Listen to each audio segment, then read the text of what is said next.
anybody lost anything in your whole entire life? No, Jonathan's like, no, Jonathan, I guarantee you've lost things.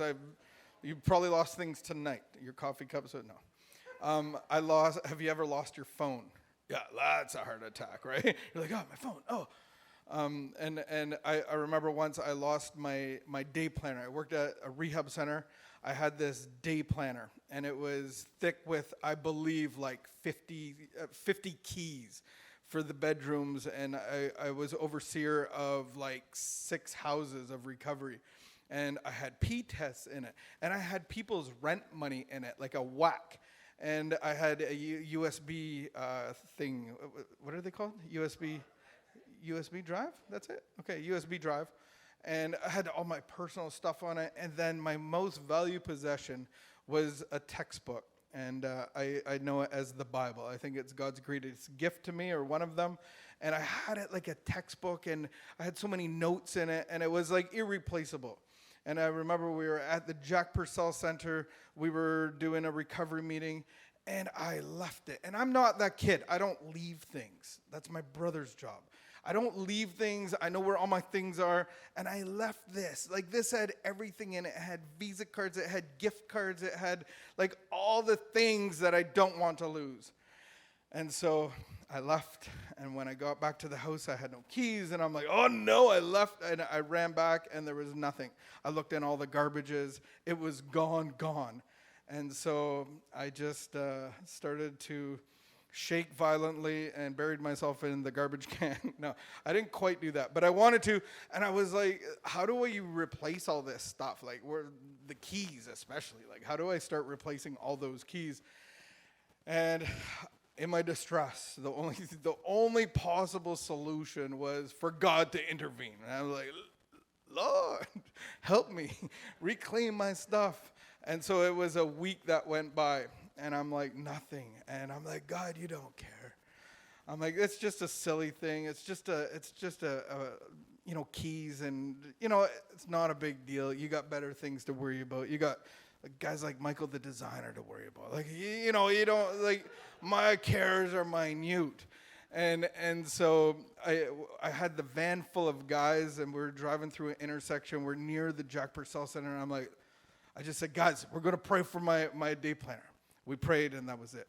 Literally 2 hours later, I got a phone call from a security company in Toronto, and they said that they used a fancy word, and I'm like, I don't have a portfolio. Like, I'm a recovered crackhead. I don't got one of them portfolios that y'all have. And I'm like, I don't know what you're talking about. Well, is your name Jonathan Ruby? I'm like, yeah, that's correct. And they said, well, it's a black leather-bound book, and it has keys. And I'm like, oh, yes, this is mine. Like, we're at Toronto. Like, it made it to Toronto. And so they mailed it back to me, and I got it. And there was the P tests were in it. The keys were in it. My data stick was in it. The money was not in it. The gift certificates were not in it. But I rejoiced because my greatest gift, the Bible, was in it. And I reclaimed it, and I cheered. And that's what we do when we lose something. We find it again. And celebration actually means the action of marking one's pleasure. And so I marked my pleasure. I was like, I couldn't believe it. I was screaming and yelling and high-fiving. There's a story that Jesus told in the Bible, and it was about a lady that had 10 coins. Does anybody have 10 coins here? Yeah, I know, eh? Like, no one has coins. Like, there's some coins there, but she had 10 coins, and she lost one. And so she didn't just say, like, well, I got 9 other coins. It was like 1/10 of her possessions got lost. And so she turned on a light. She got on her hands and knees and found that one coin and proclaimed to everybody, I found my lost coin. And Jesus said, that's what happens in the heavens. There are angels that are cheering, showing their pleasure, high-fiving when a simple person comes into recovery, that is recovered. and all of the heavens, the angels are cheering and high-fiving. There's probably some air horns going on. They're doing backflips, angel flips. There's dust flying everywhere. And just because one lost soul gets found. And so that's why we celebrate. And I always hated celebrating anything because I always knew it wasn't about me. And I'm in a program with the last name Anonymous. And it's not about being anonymous to you. It's about being anonymous that this has nothing to do with me, and it's all God. And so my name's not important.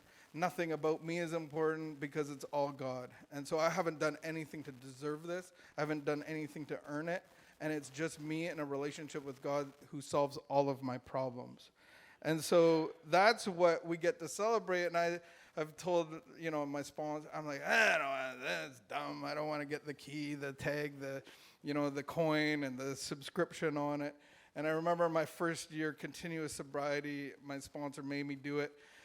And he goes, I already know what I'm going to put on it, on your coin. And so I actually had a rehab teacher. He's in recovery too. And at the rehab center that I went, you're not allowed to know anything about these people. So I was like, you're going to share at my 1-year celebration. So I got to hear his story.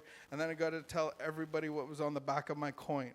And on the back of my coin, it says, rolling with Jesus. I think it's on my Facebook page or something, and my sponsor saw it. And so that's what we get to celebrate. It's not about me, but it's showing other people that there is hope. Because there's people like me that have been written off and that have been to jail 4 times and that have had horrible things happen to them. But recovery is possible.